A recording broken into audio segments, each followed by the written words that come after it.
to create color palettes in Procreate. Sorry if this is a little distracting.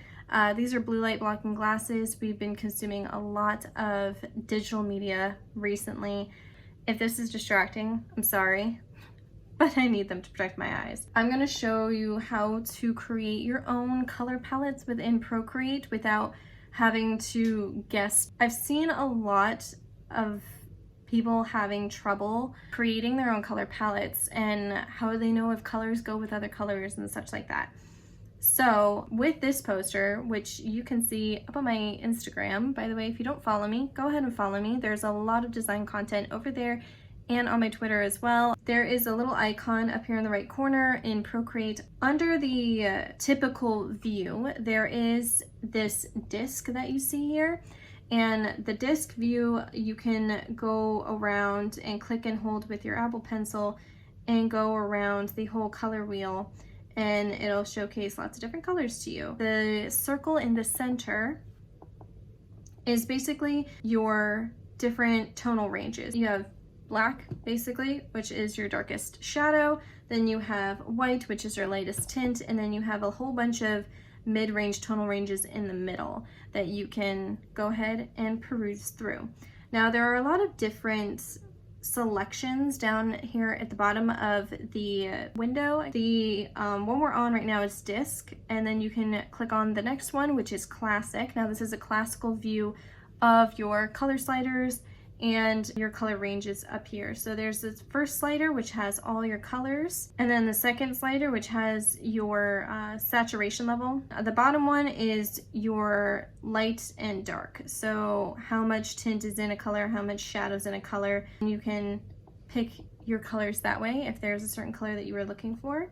Next over in the selections is harmony. Harmony is how you find your complementary colors. So I have a palette that I already made for this poster. So I'm just gonna click the yellow color. So there's my selection. I don't know if I have it saved in the palette. The one thing that is a little frustrating with Procreate is the fact that their palettes are so small. With the Adobe set of programs, especially like Photoshop and Illustrator, you can have as many color selections for your palette as you want. With Procreate, you don't have very many. Like, you have 30, so you can choose the maximum of 30 before you have to then create a new palette. So I'm picky, but you know, that's just one of the little things that I wish they made it more than 30.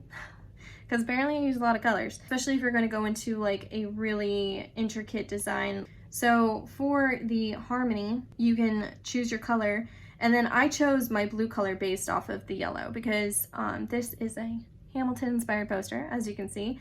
So of course I needed the yellow. So I chose a nice mid-tonal range yellow that had a lot of saturation. So across from that, the complementary color to that was this blue. So I chose that blue.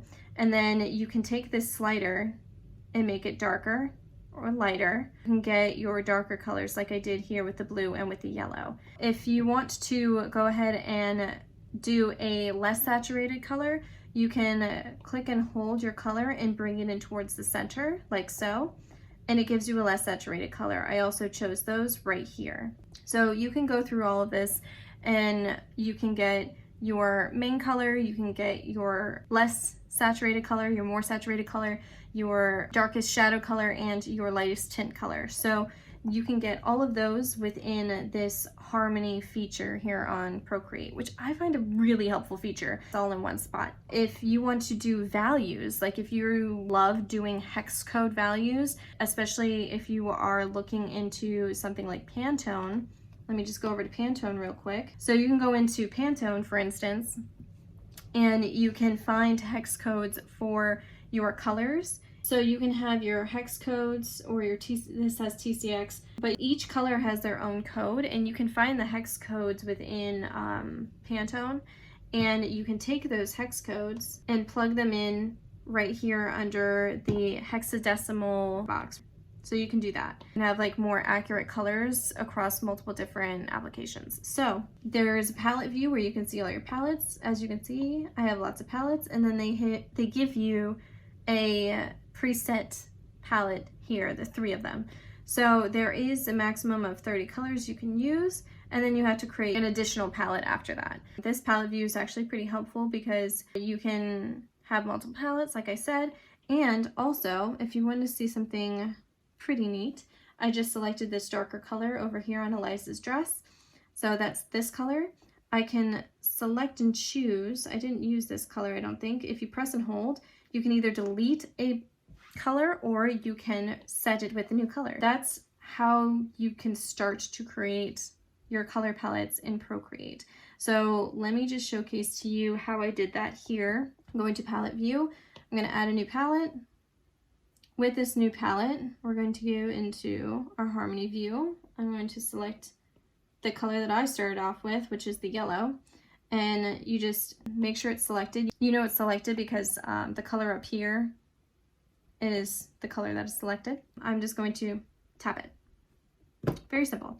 Now this blue color I also wanted, that's this color over here on Story, and then make a darker hue. So I just pulled this light and dark slider, as you see here, and I'm just going to, for accuracy's sake, take a selection of the dark blue color that I used. I put that in with the blue, next to my saturated color. I used it as the shadow.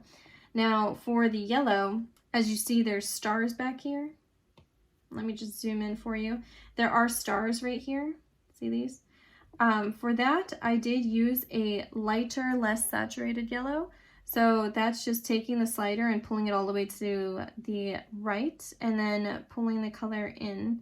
And then you can see that you can get a nice light color. So that is the color that I chose there. And you can even do lighter, darker. With Eliza's skin, I did take that same type of tonal range, and let's see what her tonal range is here. So yeah, it's along that same line, and also her desaturated skin tone shadow was also part of that. So you see the slider was all the way over here, now it's all the way down here, and I just popped that in there. So you get a nice range of colors. And this is pretty much how you make a color palette within Procreate. Now the colors of the girls' skirts were a little tricky, especially with, I believe her name is Peggy. Correct me if I'm wrong. I'm pretty sure her name's Peggy. So the youngest sister, her dress was yellow, but I made it look a little bit more gold. So the slider was brought down a little bit, and it was for the light and the dark, tint and shadow. It was brought down a little bit, and the color changed slightly. So you can see that difference right there. There's a little bit more green in that color. Her bodice area is a little bit more towards the green, and the slider is pulled more towards the shadows. Now, if I wanted to do any more like texture work on the word story, choose the shade first. And then I make it more of a mid saturation, and I would pull it a little bit closer so that way it would be less saturated as a color to give it more of a mid soft tone color. And I can show you that right now. Now you can even change this color and make it lighter. This is how you start to build a color palette. Now compare that to the palette I have here. Whoops. You can also rename your palettes, by the way. I did not show you that. If you click where it says Untitled right here, you can give it a name. So I'm just gonna give this the name Hamilton 2. So this is the tonal ranges that you can have. Now with the second palette, the colors were definitely something that I had to think about because I was basing them off of the film. So especially with the colors of the dresses, you start with your base color. For instance, we'll just take Eliza. Getting the names wrong. You just take Angelica's dress color, which is more of like a rosy, it was almost like a peach, almost like a rosy peach. So I took this mid-tone peachy color here, and I took the slider, made it darker, made it lighter, so that way you can have these different tonal ranges for her dress. I did the same thing with pretty much everything here, even their skin tone. Arguably, I think Eliza was probably the easiest, only because I only needed 3 colors. So this is what it ended up looking like overall. You can extend your palettes as much as you need to, but always keep in mind you want your main color, then you want your tint color, and then you want your shade color, and then you want to at least have one in between each of those. So a secondary tint and a secondary shade as far as like a dark shadow color. So for instance, like the blue, I have my main color here, I have my deepest shade here, I have my tint shade, and I have my mid-tone shade here. So that's kind of like where you want to set yourself up. And especially with skin tones, you're going to need at least, I would say, 4 shades, because there's going to be a lot of tonal ranges within the skin tone, depending on how like intricate you want your design to be. It's anywhere between 3 to 5 generally. And I think that's a pretty good setup for doing whatever you want to do. So this is just a little bit of a look into creating color palettes in Procreate. Now there's definitely a lot more you can do with this, but this is a very simple way to gain your colors, and that goes for any type of color. I hope you guys enjoyed this video, and if you have any questions, leave them in the comments below. I'm going to be doing quite a few videos on my iPad and within Procreate, as well as within, hopefully soon, Adobe Illustrator, which is coming out for the iPad. I'm so excited, and I can't wait to put it up against Procreate in another app versus app. If you haven't seen my app versus app videos, I have a playlist that I will link, and I will also put it in the description below. So go ahead and check that out, and I will see you all in my next video.